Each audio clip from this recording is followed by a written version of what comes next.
Welcome to Battle Network Academy. In this video I'll be covering VariSword and Neovari. VariSword was introduced in Battle Network 2 and received a few damage changes throughout the series. Using this chip and then holding down the A button, you can put in a command code to do a special attack.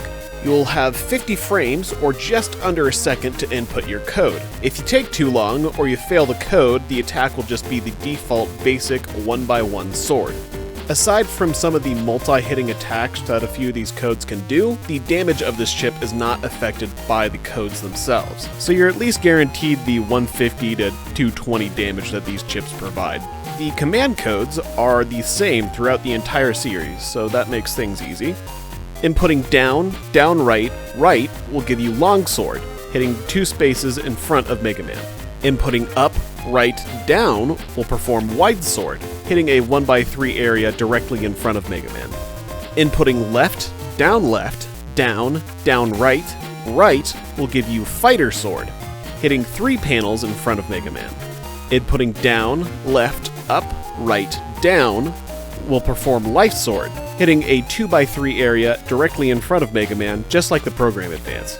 Inputting left B, right B will perform Sonic Boom. This attack will send a 1x3 Sonic Boom down the battlefield and will stop at the first target hit. In Battle Network 2 and 3, this attack is called 3 Sonic Boom, and it will send 3 Sonic Booms down the battlefield, but when the first one hits your opponent, they will be sent into the flashing state. This, however, is something I've only observed in PvP. In PvE, it kind of depends on what enemy you're facing. There are some that will be sent in the flashing state, and others that won't. Battle Network 3 has an exclusive code. Inputting BB, left down, up will perform Element Sonic Boom. This will send 4 Sonic Booms down the battlefield, dealing fire, aqua, elec, and wood damage. The final hit of this attack will send your opponent into the flashing state. In Battle Network 4, Neovari was introduced. This chip is a mega chip in Battle Network 4 and 5, but was turned into a standard chip in Battle Network 6. This chip has 3 extra strong codes. Inputting down, right, up will give you Cross Sword.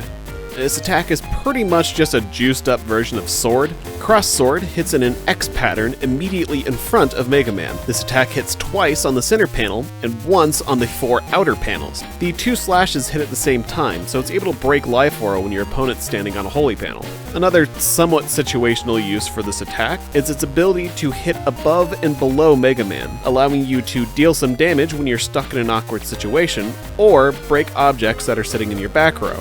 This attack is made much easier to use with Shadow Soul's backstab attack, or just beast charging it in Battle Network 6. Also, in Battle Network 6, when slash charging this attack, it will be sent down in an X-shaped Sonic Boom. Inputting left, right, left, B will give you Super Sonic Boom. This attack functions similarly to Sonic Boom, but instead of stopping at the first enemy or object hit, this will just keep on going.